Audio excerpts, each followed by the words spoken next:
오늘 본문은 아브라함을 시험하시는 사건과 리브가의 출생에 대한 족보를 말씀하고 있습니다. 하나님은 아브라함을 시험하시기 위해 그의 아들 이삭을 번제로 드리라고 하십니다. 성경을 읽어가다가 특별히 바로 이 부분에서 우리는 참 큰 모순과 이해할 수 없는 상황에 놓이게 됩니다. 이삭은 하나님께서 아브라함에게 어렵게 주신 자식입니다. 그런데 하나님께서 주신 그 자식을 다시 번제물로 드리라라고 하는 것을 이해하기가 어렵습니다. 또한 자기 자식을 번제물로 드리는 이 아브라함의 냉혹함을 이해하기도 어렵습니다.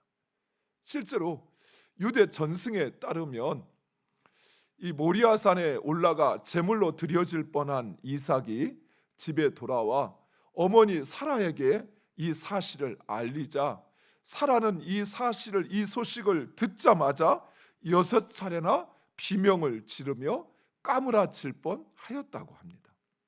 그만큼 하나님의 명령은 이해하기 힘든 요구입니다.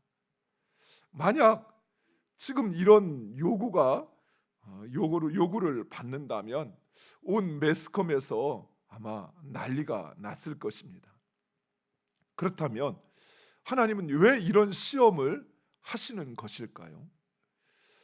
무엇보다도 이 시험은 아브라함이 자초하거나 아브라함이 결정한 것이 아니라 이 시험은 전적으로 하나님으로부터 시작되었다는 사실입니다.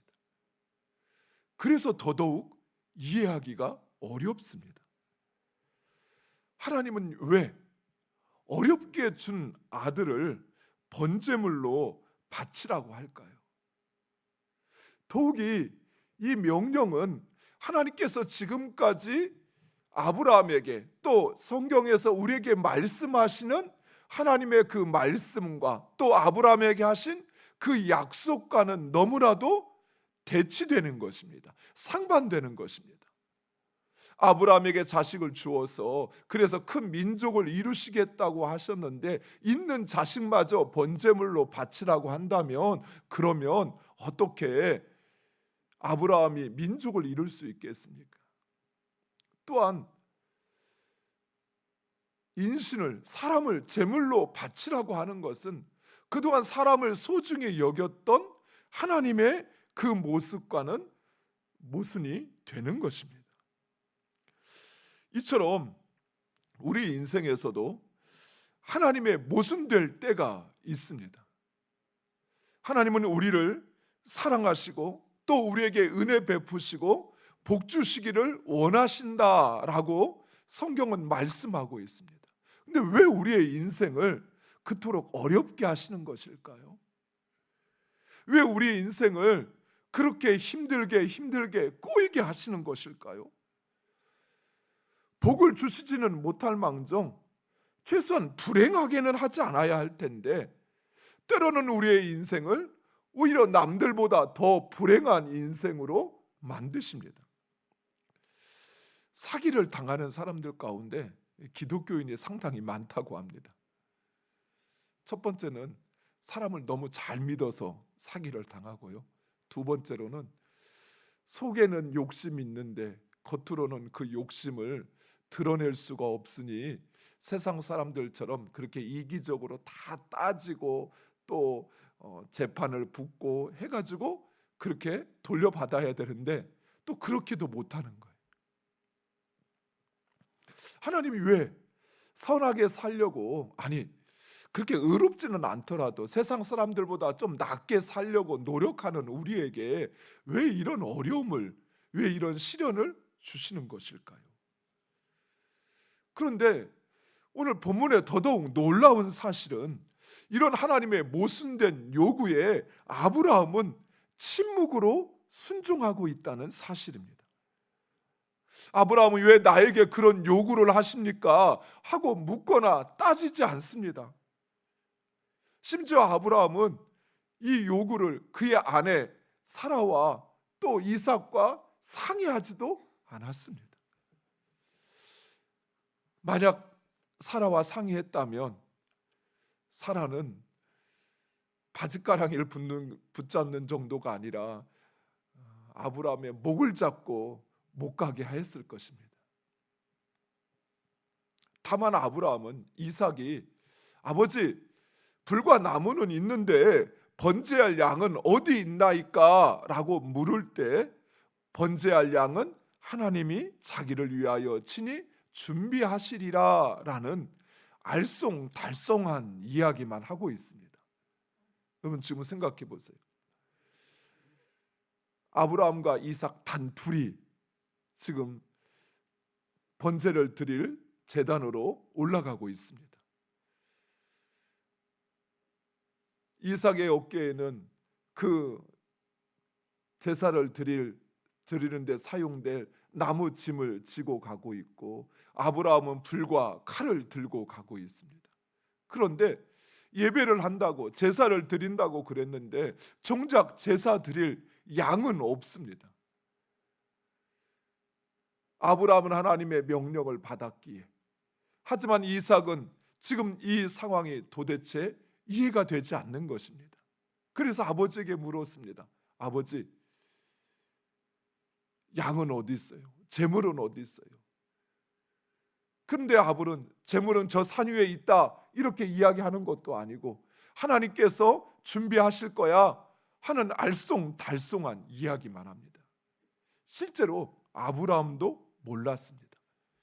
정말 하나님께서 이삭을 번제물로 받으실지 아니면 다른 재물을 준비할지 아브라함도 몰랐습니다. 다만 아브라함은 이 모든 것을 하나님께 맡기었습니다. 아브라함은 이해할 수 없었습니다. 그동안 하나님께서 자신에게 말씀하신 그 약속과도 하나님의 명령은 모순되었습니다. 그리고 자신의 자식을 제물로 바치는 일도 옳은 것인지 해야 하는 것인지 그렇지 않은 것인지조차 아브라함은 판단할 수 없었습니다. 만약 판단했다면 사라에게 이야기를 했겠지요. 이처럼 도저히 이해할 수도 없는 이 모순된 상황에 아브라함은 하나님께 모든 것을 맡기었던 것입니다. 사랑하는 성도 여러분, 이것이 바로 하나님께서 우리에게 궁극적으로 요구하시는 믿음입니다. 우리는 내 생각, 내 기대, 내가 소망하는 것과 조금이라도 다를 것 같으면 불평을 하고 원망을 합니다. 하나님을 향한 우리의 믿음이 흔들리기도 하고 마치 모든 것이 끝나버린 것처럼 불평하고 원망합니다. 그러나 하나님은 우리의 마음대로 조종할 수 있는 분도, 더더욱 내 감정과 내 이성으로 판단할 수 있는 분도 아니라는 사실입니다. 아브라함은 그동안에 하나님을 만나고 하나님의 부름에 이 가나안 땅까지 와서 그리고 이삭을 낳는 이 모든 과정 속에서 바로 그 하나님을 아브라함은 만나고 경험했던 것입니다. 하나님은 비록 내 이성과 내 경험으로는 이해되지 않고 모순된 것 같은 일을 하실지라도 그분을 끝까지 신뢰하는 것, 이것이 바로 성경이 우리에게 말하는 믿음이라는 사실입니다. 물론 이 믿음은 정말 쉽지 않습니다. 그런데 여러분, 우리는 이미 이 믿음을 알고 가지고 있습니다. 성경에 또 한 번 이해되지도 또 하나님의 말씀과도 모순되는 또 한 번의 사건이 있습니다. 그것이 바로 예수님의 십자가입니다. 하나님이신 예수님께서 십자가에서 죽으신다라고 하는 것은 이해되지도 않습니다. 우리의 이성의 판단에는 모순되는 일입니다. 그래서 유대인들도 예수님을 믿을 수 없었던 것이죠. 그래서 예수님을 결국 십자가에 못 박게 외쳤던 것이죠. 더욱이 예수님의 십자가에는 대신할 양도 말리는 천사도 없었습니다. 예수님은 십자가에서 제물이 되었습니다. 그런데 우리는 바로 그 모순 덩어리, 이해할 수 없는 예수님의 십자가를 믿는 것입니다. 왜냐하면 그 십자가에 우리를 향한 하나님의 사랑이, 또 우리의 미래가 있기 때문입니다. 사랑하는 성도 여러분, 하나님께서 아브라함에게 이삭을 바치라고 하신 이 명령이 이해될 수 없고, 그리고 그 아들을 바치는 아브라함이 이해될 수 없지만, 그러나 나를 위하여 십자가에서 죽으신 예수님, 이해되지 않는 그 예수님을 우리는 믿고 있습니다. 그분을 나의 구주로 우리는 고백하고 있는 것입니다. 사랑하는 성도 여러분, 바로 이것입니다. 이해되지 않는 현실, 우리의 현실, 하나님의 말씀과는 모순된 것처럼 보이는 우리의 상황, 이것은 우리를 향한 하나님의 사랑이요, 우리의 미래를 열어가기 위한 하나님의 손길이라는 사실입니다. 실제로 이삭을 바치라는 하나님의 시험은 아브라함의 미래를 내어놓으라는 것이죠. 자식은 아버지의 미래잖아요.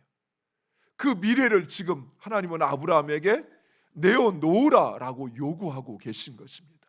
왜요? 하나님께서 그 미래를 책임지시겠다 말씀하고 있는 것입니다. 그래서 아브라함은 그 땅을 여호와 이레라고 이야기합니다. 그렇습니다. 하나님께서 준비하신다라는 말은 하나님이 나의 미래라는 것입니다. 하나님이 나의 미래를 책임져 주신다는 것입니다. 사랑하는 성도 여러분, 지금 여러분이 처한 그 상황, 여러분이 계신 그 곳, 이해되지 않을 수 있습니다. 하나님, 나를 사랑한다 하시면서 왜 나를 이렇게 어렵게 하실까? 왜 나를 이렇게 힘들게 하실까? 하나님, 왜 나에게 이런 일을 경험하게 하시는 것일까? 하나님, 그동안 나에게 말씀하신 것과는 모순되어지는 것처럼, 맞지 않는 것처럼 보여지는 그 상황이라 할지라도 그것은 바로 우리를 향한 하나님의 사랑이요, 우리의 미래를 열어가시는 하나님의 손길이라는 사실입니다. 사랑하는 성도 여러분, 그래서 여러분이 처한 그 상황, 여러분이 계신 그곳이 여호와 이레가 되시기를 간절히 축원드립니다. 기도하겠습니다.